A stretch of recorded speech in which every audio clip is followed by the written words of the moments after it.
ቦካ ደስታዬ ነህ፣ ቦካ ህይወቴ፣ ከልቤ እንደምወድህ አንተም ታውቀዋለህ። ላንተ ፍቅር ስል ነፍሴን እሰጥሃለሁ። ይህ ድምጽ ከደቡብ የቦነስ አይረስ ወንዝ ክፍል ሪያችሎ ወንዝ ላቦካ አካባቢ ወደ ላቦምቦኔራ የሚተሙት ከባስትሪያዎቹ ቆሻሻ ጠራጊዎቹ መንደር ህይወትን ለማሸነፍ ከሚለፉቱ የቦካ ደጋፊዎች የሚሰማ የድጋፍ ድምጽ ነው።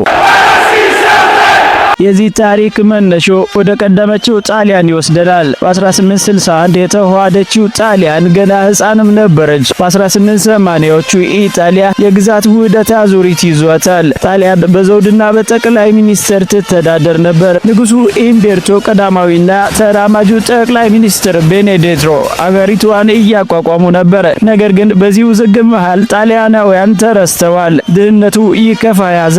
ረሃቡ አፍጥጦ መምጣት ጀመረ። ፔላግራ ይሉት አተት አገሪቱን አጥለቀለቀ። 30 ሚሊዮን ለደረሰው የጣሊያን ህዝብ ጊዜ አስፈሪ ይሆን ያዘ። ከ1870 እስከ 1920 ድሃው ጣሊያናዊ እየተመመ ለስደት ወጣ። በመላው ላቲን የሀገር አባት በሆኑት ሆሴ ደ ሳን ማርቲን በመሩት ከስፔን ቅኝ ግዛት የተላቀቀችው አርጀንቲና የእነዚህ ምስኪኖች መዳረሻ ሆናለች። አሊያም ሌላው የላቲኑ ክፍል ብራዚል፣ ቺሊ፣ ፔሩ ምርጫቸውም ነበሩ። ነገር ግን አርጀንቲና በሀገሩ በነበረው የኢኮኖሚ መነቃቃት የተሻለ የሥራ ዕድል ከሚያገኙበት በረከት ለመቋደስ የሰሜኑ ጣሊያን የጀኖዋን ሰዎች 7000 ማይል ርቀት አትላንቲክን አቋርጠው ቦነስ አይረስ አርጀንቲና ደረሱ። ነገር ግን ሀገሩን ጥሎ እንደወጣ ማንኛውም ስደተኛ አርጀንቲና በጸጋ አልተቀበለቻቸውም። ህይወት ከባድ ሆነ። ስራ ማግኘት መኖር አዳጋች ሆኗል። ነገር ግን ብቸኛው የነበራቸው ተስፋ አንድ ቀን ይለወጣል የሚል ብቻ ነበር። ለነዚህ የቀን ሰራተኞች ብቸኛው መዝናኛቸው ከጣሊያን ይዘውት የመጡት እግር ኳስ ብቻ ነው። እግር ኳስ በአርጀንቲና የተለመደው ከእንግሊዛውያኖቹ መርከበኞች፣ ባቡር ሰራተኞች እንዲሁም ሌሎች ስደተኞች ነው። እነዚህ የጣሊያን ስደተኞች በመንደራቸው ላቦካ እግር ኳስን ይዝናኑበት ነበር። ነገር ግን በመጋቢት ወር 1905 በላቦካ ወደብ በባህሩ ጨው ሽታ በመርከቦች ድምጽ በሚናወጠው መንደር እና በቀለማት ባሸበረቁት የታጨቁ መኖሪያዎች ኮንቬንቲያ ሲኖሩ የነበሩት ኤስቴባን ባግሊዮቶ፣ አልፍሬድ ስካርፓቲ፣ ሳንቲያጎ ሳና፣ ጁዋን አንቶኒዮ፣ ቴዎዶር ፍሬንጋ የእግር ኳስ ቡድን መመስረት እንዳለባቸው ተስማሙ። የመጀመሪያው ስብሰባ በባግሊዮቲ መኖሪያ ቤት አደረጉ። ቦካ ተመሰረተ። ያ ስብሰባ ፕሬዝዳንት ጸሐፊ መረጡበት። ሳንቲያጎ ሳና ከእንግሊዞች ባህል ኮርጆ ጁኒየር የሚለውን ቃል ይጨምርበታል። ቦካ ጁኒየርስ ይህ ሐሳብ ይዘው ወደ ፓትሪክ ማካርቲ ሄዱ። አሰልጣኛቸውም ይሆን ዘንድ ተስማሙ።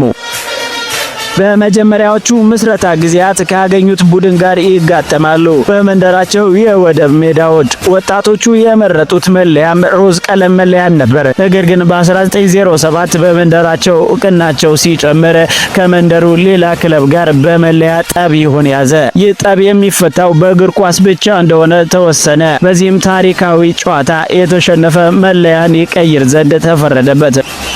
ወጣቶቹ በማለዳ ወደ መንደራቸው ሪያችሎ ሄደው መለያ መቀየር እንዳለባቸው ይስማማሉ። በጭጋግ በታፈነው ወደብ ላይ ባለ ሰማያዊና ነጭ ቀለም የስዊድን መርከብ ሶፊያ ቀድማ ወደቡ ላይ ደረሰች። ቀድመው በተስማሙት መሰረት መለያቸው ለማድረግ ተስማሙ። ከባህር የመጣ ምልክት። ይህ ቀለም የአባቶቻቸውን በመርከብ ወደ አርጀንቲና መሰደድ በጉልህ የሚገልጽ ስለሆነ እነሱም ተቀበሉት። በዚህ ጊዜ ወጣቶቹ ወደ ሁለተኛው ዲቪዚዮን መጫወት የሚችሉበት አጋጣሚ ያገኙ። ባለባቸው የፋይናንስና የሎጂስቲክ እጥረት ለጥቂት ዓመታት በዛው በታችኛው ሊግ መቆየት ግድ አላቸው። ነገር ግን በ1912 በአርጀንቲና እግር ኳስ ፕሪሜራ ዲቪዥን አለመግባባት ገባ። ሊጉ ለሁለት መከፈል ጀመረ። ለሁለት የተከፈለው ሊግ የመጀመሪያው ሊግ ተወዳዳሪዎች ቁጥር አነስተኛ እንደሆነበት አስተዋለ። በዚህ ጊዜ ቦካ ወደ ላይኛው ሊግ ገብቶ እንዲሳተፍ ጥሪ ቀርቦለት በ1913 በይፋ ወደ ላይኛው ሊግ አደገ። በዚህ ጊዜ የአርጀንቲናን የታችኛው መደብ ድጋፍ ሙሉ በሙሉ መቆጣጠር ጀመሩ። መላው ስደተኛ ለቦካ ፍቅር መውደቅ ጀመረ። ምክንያቱም የቦካ ውልደት ከሀብታሞች ጠረጴዛ አይደለምና ከመንገድ ከህልም ከትግል ውስጥ ነው። ይህ የደጋፊዎች ህብረት ማደጉን ቀጥሎ ላዶሴ በዚህ መሃል ተወለደ። 12ኛ ተጫዋች እንደማለት። ሜዳ ውስጥ 11ዱ ተሰላፊ ይሆናሉ። ነገር ግን ሁሉም ደጋፊ ለቦካ ከነሱ ውስጥ አንዱ ነው። የእነዚህ የልብ ደጋፊዎች ራስ ራሳቸውን የገለጡበት የአውሮፓ ጉዞም አንዱ ነው። በ1925 ቦካ አውሮፓን መዞር ጀመረ። በዚህ ጉዞ ላይ አንድ ቁልፍ ሰው አብሯቸው ተጉዟል። ቪክቶሪዮ ቶቶ ካፍሪና። ቶቶ ለቦካ ተጫዋቾች ረዳት እየሆነ ልብስ እያጠበ ወገሻ አስተዳዳሪ ሆኖ አገለገለ።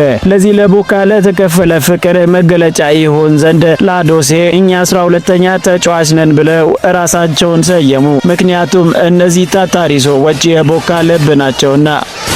በዛው በቦነስ አይረስ ላቦካ መንደራቸው ምሽጋቸው ላቦምቦኔራን ገነቡ። ግንባታው በፌብሩዋሪ 18 1938 ጀምሮ ከሁለት ዓመታት በኋላ ተጠናቀቀ። የዲ ቅርጽ ይዞ የተገነባው ስቴዲየሙ 54000 ደጋፊዎችን አጭቆ መያዝ ይችላል። በዙሪያው ሙሉ ወንበሮች የሌሉት ብቸኛም ስቴዲየም ይመስላል። ከ30000 የላቁ ደጋፊዎች ሙሉ ልባቸውን ለክለባቸው ሰጥተው ቆመው ጨዋታን ይመለከታሉ። ላቦምቦኔራ ኖቲም ቢያሎቴ ላቦምቦኔራ አይንቀጠቀጥም ይመታል እንጂ ይላሉ ታዳሚያኖቹ። ከጨዋታው ጅማሬ እስከ መጠናቀቂያዎቹ ከፍተኛ ንዝረት በአካባቢው ይሰማል።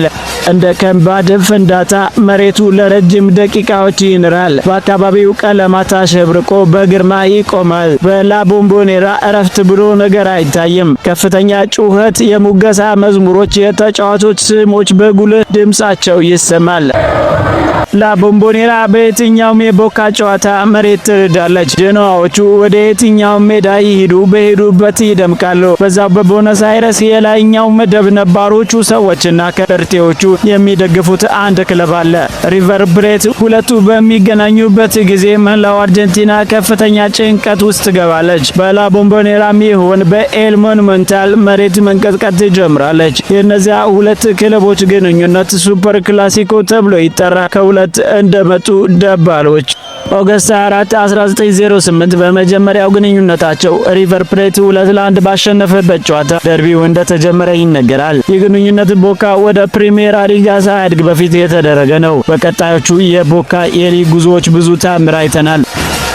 በቦካ ብዙ ተጫዋቾች ተጫውተዋል። ከነዚህ አይተኬ ተጫዋቾች መካከል ውዱ ልጃቸው ዲያጎ አርማንዶ ማራዶና አንዱ ነው። አርጀንቲናን ለክብር ያበቃው ውዱ ልጃቸው ከላቦምቦኔራ እስከ ዓለም ዋንጫ ሁዋን ሮማን ሪኬልሜ፣ ማርቲን ፓሌሮ፣ ካርሎስ ቴቬዝ የመሳሰሉት ድንቅ ልጆች ዓለም ከስማቸው ቀጥሎ ቦካን የሚጠራው ክለብ ነው። ቦካ ለዋንጫዎች የተንቆጠቆጠ ክለብ ነው። 35 የፕሪሚየር ሊጋ ዋንጫዎች፣ 4 ኮፓ አርጀንቲና፣ ለ6 ጊዜ የኮፓን ሊበርታዶሬስ ክብር፣ 3 ኢንተርናሽናል ኮንቲኔንታል ካፖች፣ ከ70 የሚመልጡ ዋንጫዎች ክብር በመደርደሪያው ይዞ እስካሁኑ ጊዜ ድረስ እየዘለቀ ይገኛል። ላቦካ የሰራተኞች ክለብ